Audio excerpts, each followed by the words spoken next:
barge, a large rectangular chamber. Happy drive, and I'm feeling good. Same for EV1.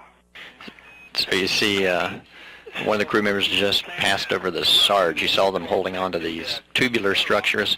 Those aren't like handrails. They're big fat like metal pipes. You don't get quite a good grip on those, so it's fairly thrilling to hold on to these somewhat slippery big pipes before you get back onto those orange handrails that you see that Tomas is holding on to with his right hand now. With the APFR in clock bag number 2, you will go to the port side of the MT all the way to MBS with 5, and whenever you guys give me a go, I will read you some warning and cautions. Copy, Luca. You can see the view down there. Their feet, or at least one of the crew members' feet, is dangling down towards the earth. You see the solar array kind of plunging down to the earth on the left-hand side. Those are all cues that can give somebody a real interesting feeling of being exactly where they are, 300 miles, 250 miles up into space. Camera button on. I'll track it for you, Shane. Thank you, sir. It's on. Little camera adjustment there. It's a lot of fun to work together so seamlessly as they are out on the space station. It's nice to have a buddy, which is a requirement too, but it's nice to have a buddy out there. See you in a minute at the CLPA. Okay, we're heading to the airlock. Space status swap on the way.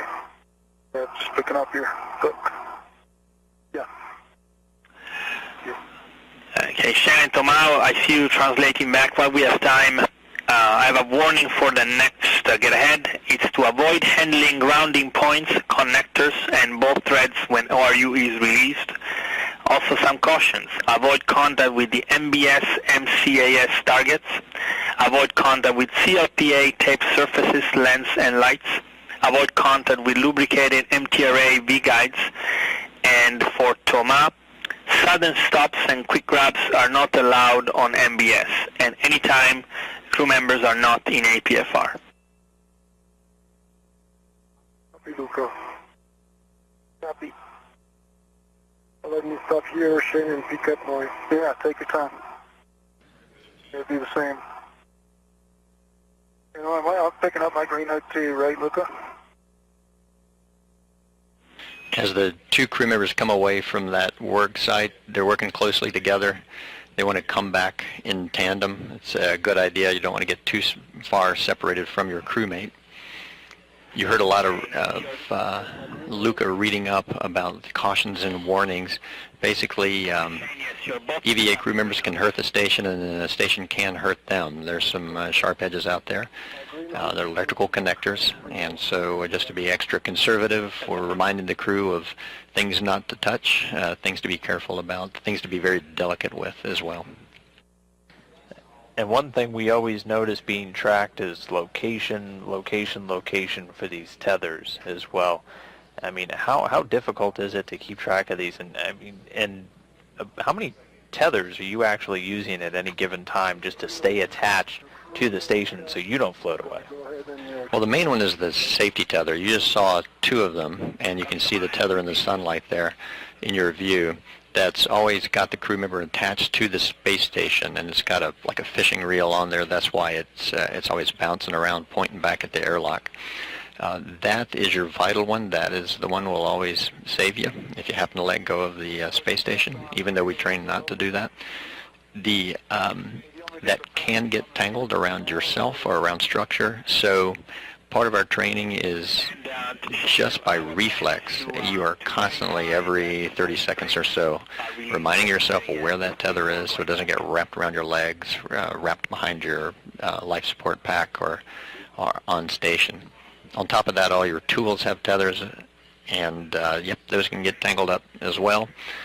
All that does is reduce your efficiency. So a good EVA crew member will always keep those in mind and make sure if you start to get a tangle, you take care of it right away so it doesn't accumulate at all.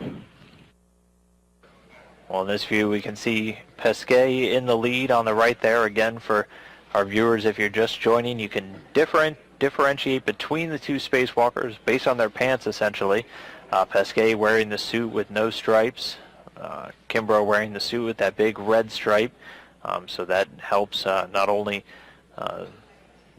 you, the viewer, but also our teams down here on the ground tell who's who when they're looking through all these external camera views. They're moving on to their first get-ahead task, other than the ones that they've already accomplished during the nominal course of the spacewalk. They're going to be swapping out what's known as a camera, light, pan, and tilt assembly. A failed one is going to be swapped out for a new one, just again giving exactly what it sounds like, a lighting and panning and tilting, a movement function to one of the external cameras like we're looking through right now on board the station. Now, replacement work always sounds a little bit difficult, but real quick, getting a great view of the Earth's surface. They're just coming up on South America. They're actually just a few miles off the coast of what looks